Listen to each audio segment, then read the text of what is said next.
Afternoon. I'm Commissioner Therese Brown, and on behalf of the Board of Commissioners, Commissioner Rich Beck and Commissioner Nelson Peters and Mayor Tom Henry, we thank you for joining us today. We have all been going through a very difficult time, whether it's in our job duties, at home, a variety of things, and we are very grateful for everything that everyone is doing to continue to support the effort in trying to sustain our community and make sure that we all come through this with flying colors. So to that end, again, thank you for all of you watching today, and thank you for your continued concerted effort to maintain social distancing and doing the things necessary to keep your time around groups of people to a bare minimum. So to that, after that, I would like to introduce Mayor Tom Henry, and then we will have several social service agencies that will be introduced after the mayor speaks to go over some of the programming and concerns and offerings they have during this difficult time. So, Mayor Henry. You know, it's often been said that the true value of a city is how it's judged by the way it treats its people. Our most powerful asset, excuse me, in the city of Fort Wayne is our people, and in the county of Allen. So it's imperative that we make sure that the human services component of our community is met. And that's where our social service agencies and their partners come into play. We can talk to you all day long about social distancing, about washing your hands, about staying home, and that is so terribly important. But what's just important is to make sure that those individuals, those citizens who make up our respective communities, are taken care of in time of need. Whether it's housing, food, medical assistance, employment needs, and so on. Those who specialize in those areas are now being called to the front lines. They're the new heroes of our community because they are taking care of our best asset. So with that, I too want to welcome all of the agencies that are here today and the numerous others that are behind the scenes. And I want to thank all of you as well, not only the media for continuing to support us in this effort of getting the word out, but to our citizens as well. It's been said over and over again that the city of Fort Wayne and the county of Allen are somewhat of an anomaly in the state of Indiana. That the stats are not right for our county. That other counties are exhibiting much more in the way of active cases and, unfortunately, deaths. And I submit to you that it's because we are taking such a progressive, aggressive stand on this. And the citizens of Fort Wayne and Allen County understand that, and they're working with us on making sure that this curve is lowered as much as possible. So I want to thank all of you for being a part of this as well. With that, thank you so much for coming today. Commissioner? Thank you, Mayor Henry. As the mayor mentioned, we have quite a few social service agencies here representing a variety of functions and services that many of you may or may not have ever had a need to actually experience and have probably questions and concerns how to be able to gain some of those services. And so these individuals have graciously taken the time to come today to offer their advice, an overview of what they do and what services that they can provide in this unprecedented time. So first and foremost, we will have the past president and representative from the Trustees Association of Allen County, John Henry. If you could come forward. Thank you, Commissioner and Commissioners. Mr. Mayor, thank you for the opportunity today. I just want to take the time to kind of talk about Township's government role during these times. They're unprecedented, as has been said, and we know that a lot of people that have never sought public assistance before will for the first time need it. The townships are here to assist in emergency situations, and this certainly is one of those. basic necessities like housing, utilities, or food.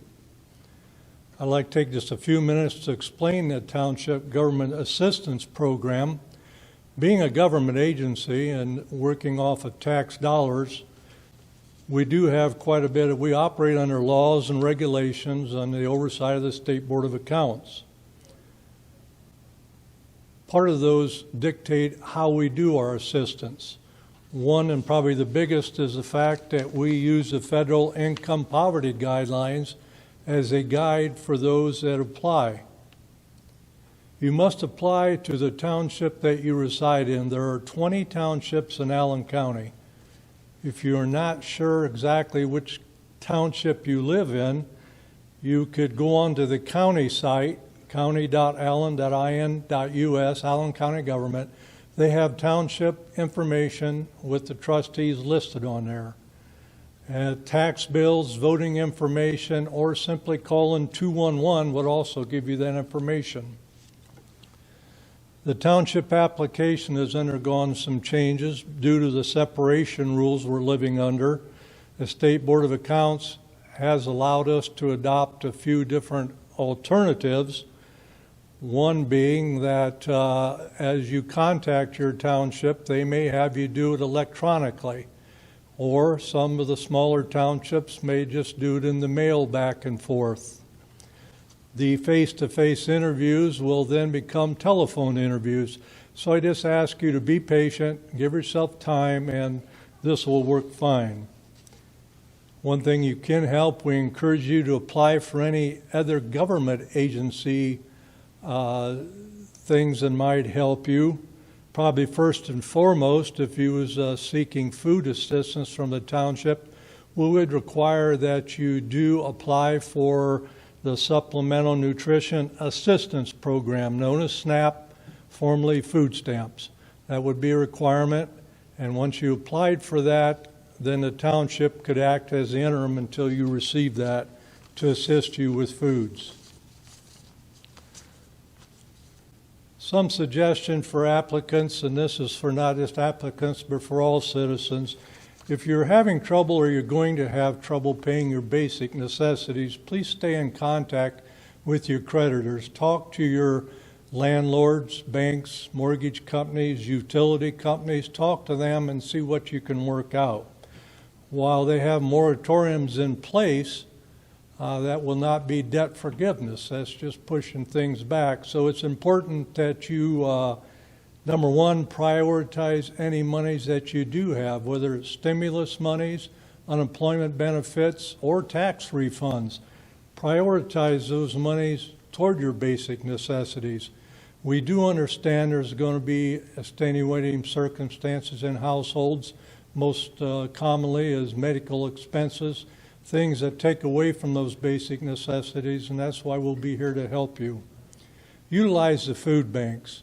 If you have school-aged children in your home, utilize the lunch programs. And when it comes to purchasing your foods, it's one thing we all need to do. I know my household has undergone this. Economize and utilize your dollars. Buy foods that last longer, will go farther.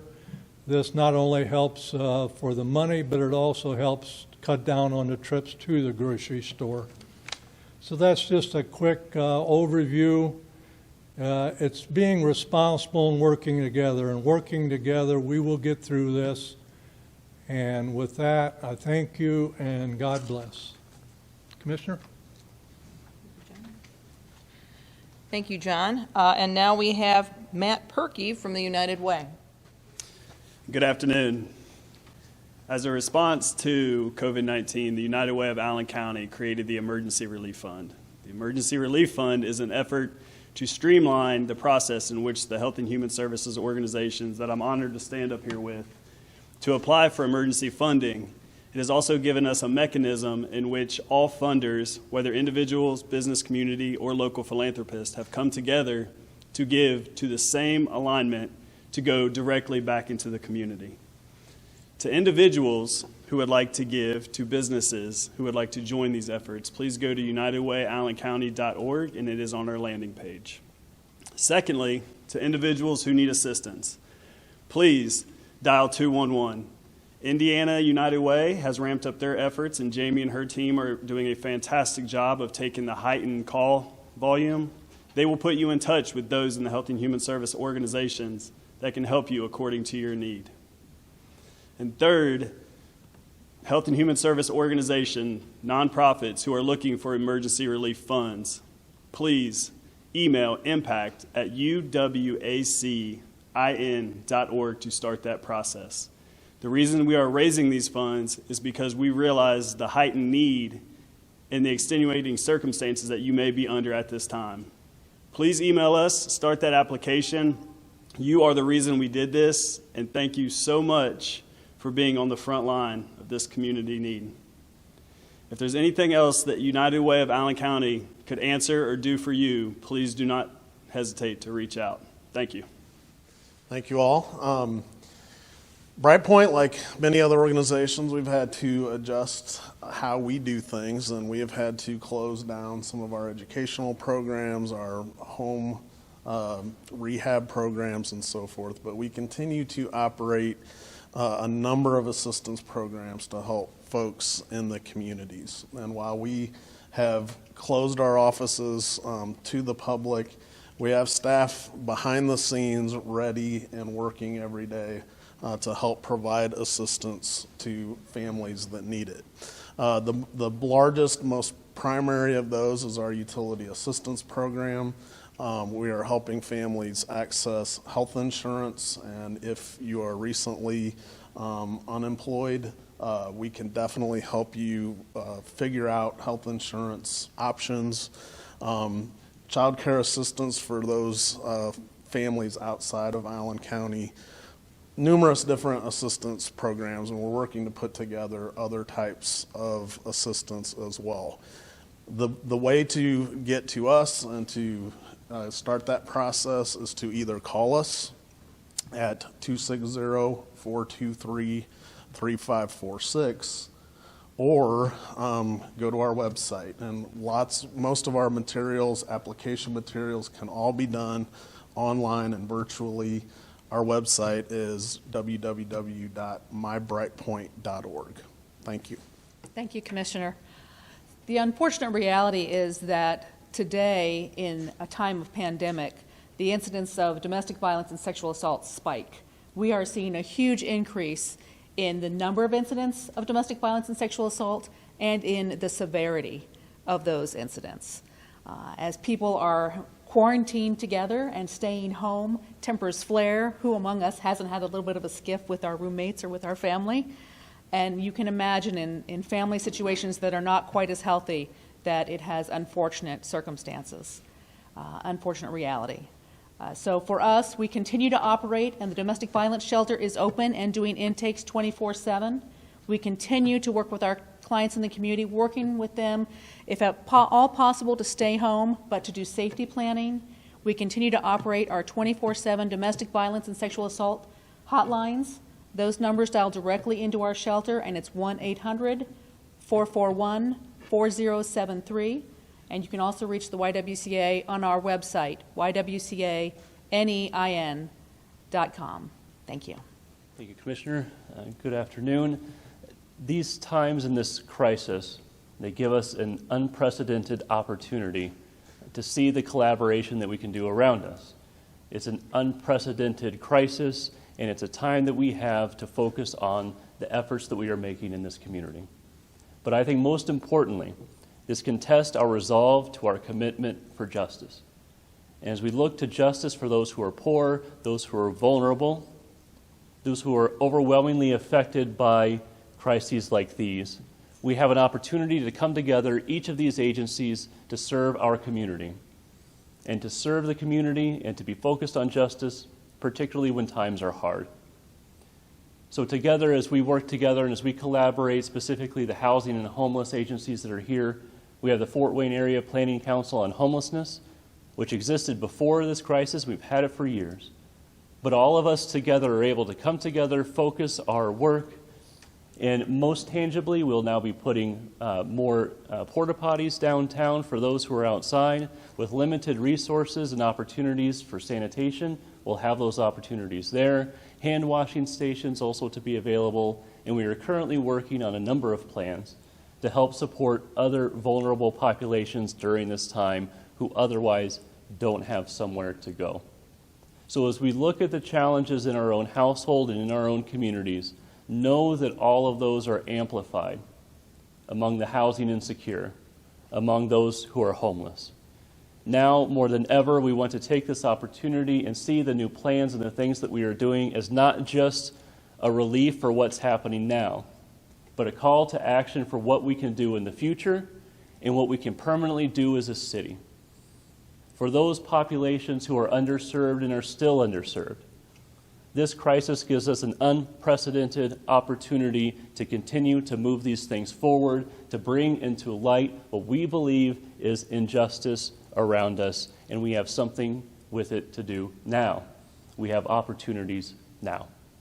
So at Just Neighbors, we're a homeless shelter for homeless families. We continue to operate and to take calls and to help in every way that we are able. And we also take part in a number of the other plans for this community to address the issue as a whole.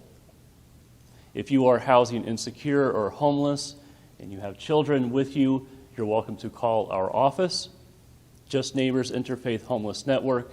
Work with our staff there, because we believe that compassion and our commitment to justice and the people around us will be a major factor in moving our city forward. So thank you. Thank you, Commissioner. Thank you, Commissioner. Mr. Mayor, it's really an honor for me to be here, to stand with you and sharing what's happening in the city of Fort Wayne and beyond. At any one time in our community, we have between 2,500 to 3,000 individuals. 2,500 to 3,000 persons are considered homeless. About 80 to 90% of those folks are dealing with the issue of mental illness. At the Rescue Mission, we serve about 1,450 homeless persons a year. So at any one time, we have about 200 persons in our facility. At present, we have 120 individuals who are homeless, who are with us at 301 West Superior Street. We also have a remote location for emergency shelters. After meeting with the Board of Health, we determined that it was important to separate the populations. And so at 1213 St. Mary's Avenue, at what was First Mennonite Church many, many years ago, that is now our emergency shelter. With a lot of assistance from the quadrant leader in the police department, we've been able to make sure that we are providing security, make sure that there are no concerns with the neighbors, so things are stable. With also collaboration with the fire department, we've been able to do some incredible things. So up to 52 individuals are being served there, while others are being served at 301 West Superior Street, as well as at Caris House. That is a 78-bed facility, and so we continue to do what we do normally. I think it is very important for us to understand that there are still gaps in service. Our biggest concern right now is the fact that when those 52 beds are filled at nights at the 1213 St. Mary's Avenue property, those folks have to leave. We're thankful that we're able to get a portable shower. And so at our Rescue Mission location in Superior Street, they're able to come and get showered. We also provide lunch and dinner for those individuals as well. So we're providing sack lunches, 2 bottled waters, because as far as the homeless are concerned, our city is shut down, and so there's no water cooler. And so they're in dire need of the basic necessities. I think another need that we have is for women and women with children. We're still turning away 35 to 40 persons who would qualify for program at the Rescue Mission. And like most shelters, we're not receiving any new persons. And so there are some significant needs in our community. So I would encourage our community to really get together and perhaps come up with some remote locations, working with the Board of Health. And then we're able to work in a quarantine kind of a way in getting folks ready so that they might be readmitted into some of our programs. And so the Rescue Mission continues. We're still on schedule with a brand new building that we're building at 404 East Washington.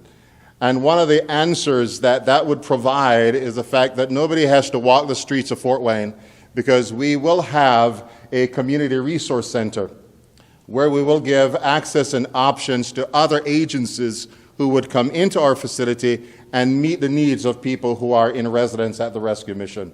So everything is on schedule. Lord willing, in July, August is when we'll be opening the new facility.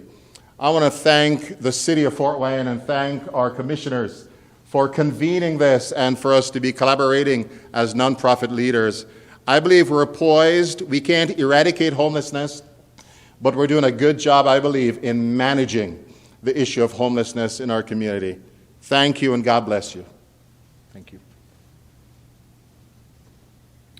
Well, on behalf of the Board of Commissioners and Mayor Tom Henry, we want to thank all of these agencies today that came and those that might not have been able to participate today for all of your hard work, your desire to collaborate.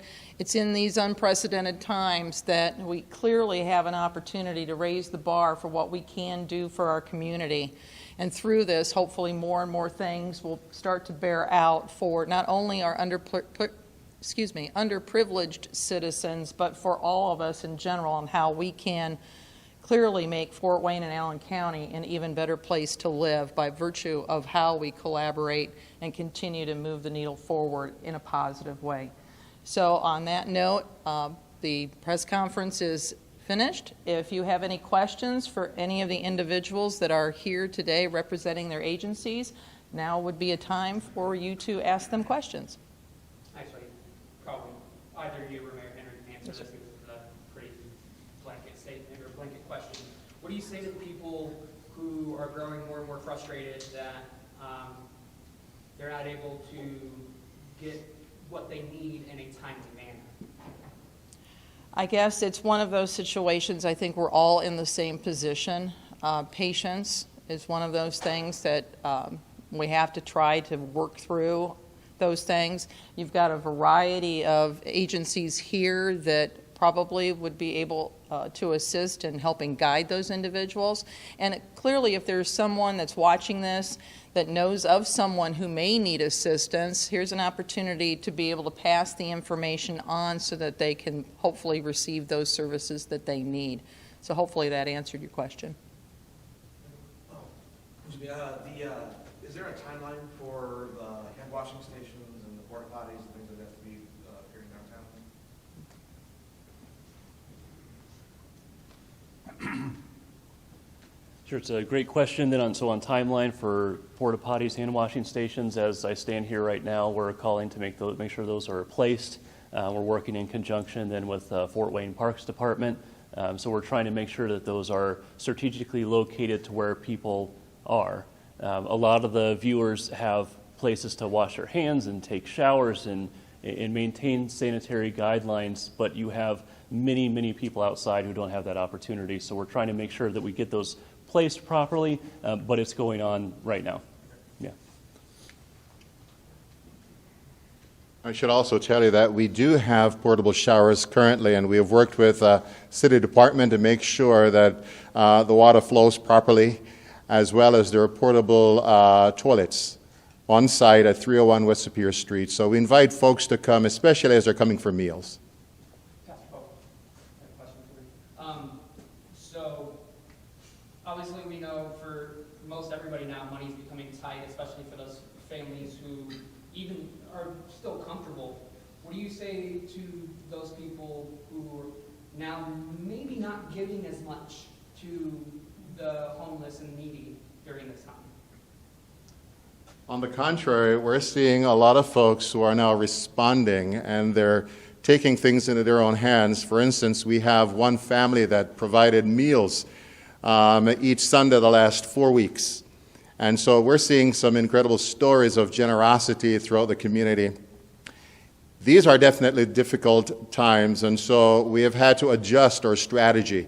For instance, when we do our gala coming up in May, it's going to be an online event. It's going to be a virtual event. So I think a lot of creativity and a lot of ways of connecting with our donors. We're just thanking our donors right now. we're basically doing what is called soft ask. We want to make sure that our donors are doing well. And then if they would choose to support the Rescue Mission or any one of these agencies, I think that's the way for them to go. We're thankful for the emergency relief. We were recipients of $20,000, and so that's the generosity of our community being funneled through United Way of Allen County. So we're thankful for the generosity of our community. On that note, to the same families who would like to be part of the solution, who might not have the funds to donate as they once did, if you go to United Way of Allen County's website, there is a database being built and is growing.